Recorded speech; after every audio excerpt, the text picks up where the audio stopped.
Bonsoir, Alono Amori. Donc là, je vous retrouve sans aucune préparation pour une vidéo, une ciné review sur un film exceptionnel. Bon, il est nul en fait. C'est Ion Flux avec Charlize Theron. Donc c'est Karine Ksama qui a fait le film. Il est médiocre à souhait. Il y a Charlize Theron. Je sais pas quoi dire d'autre sur ce film. Voilà. Bon, si, je vais dire des trucs. Donc, le film il est pas terrible pour toute la famille. Oui, si vous voulez les faire souffrir. Mais je mettrais pas une note si nulle que ça. Je mettrais 3 ou 4 sur 10, tu vois.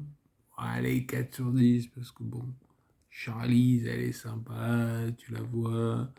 Ça me fait penser à ce jeu vidéo là. Comment il s'appelle? PN03, je crois, un truc comme ça. Sur GameCube avec une meuf qui se dandine dans tous les sens. Et je me suis tapé une full playthrough pour voir comment ça se terminait parce que je l'avais sur GameCube. Je l'ai acheté d'occasion. Ne me demandez pas pourquoi. Vous savez pourquoi. Mais le film, il est de ce niveau-là. Il est médiocre. Tu vois? Voilà, il y a des personnages. Il y a comment il s'appelle? 300 draps ou un truc. Oui, parce que je me suis dit, putain, ça fait beaucoup de draps quand même. Tu vois, et c'est pour ça qu'elle s'appelle 300 draps. Donc, à part ça, voilà. Le film, il se passe rien de spécial. Parce qu'en fait, ça se passe dans le futur, genre en 2400. Il y a eu une épidémie. C'est expliqué au début du film, hein. Donc, il y a eu donc une épidémie qui a été soignée, mais en fait, enfin, je vais pas vous spoiler, mais en fait, enfin, si je vais vous spoiler, ils peuvent pas plus faire d'enfants, et du coup, ils clonent les gens, et du coup, voilà, ils ressuscitent, genre, enfin, c'est un truc comme ça. C'est pas qu'ils ressuscitent, c'est qu'ils clonent, genre, tu meurs, bah, ils te clonent.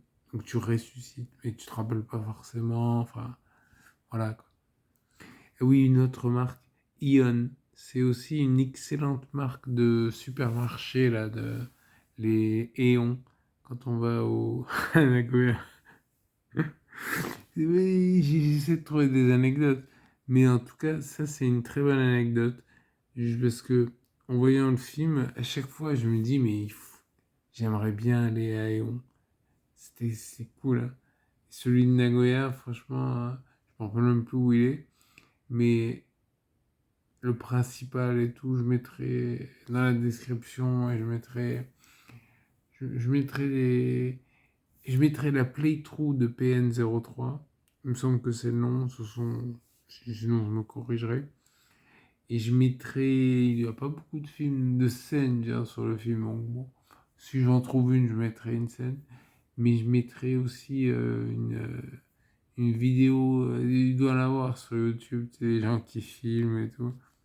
Parce que le Éon de Nagoya, ça vaut le coup. Si vous allez à Nagoya, il y a des trucs à faire. Il y a le château, il y a le... Comment ils appellent ça? L'hôtel, le shrine, le jinja. Il est très bien. Watsuta Jingu, il est très bien. Et en plus, il y a le Éon. D'autres choses à faire, je vous mettrai en description. Je ferai une vidéo un de ces quatre sur Nagoya. Allez, bye bye.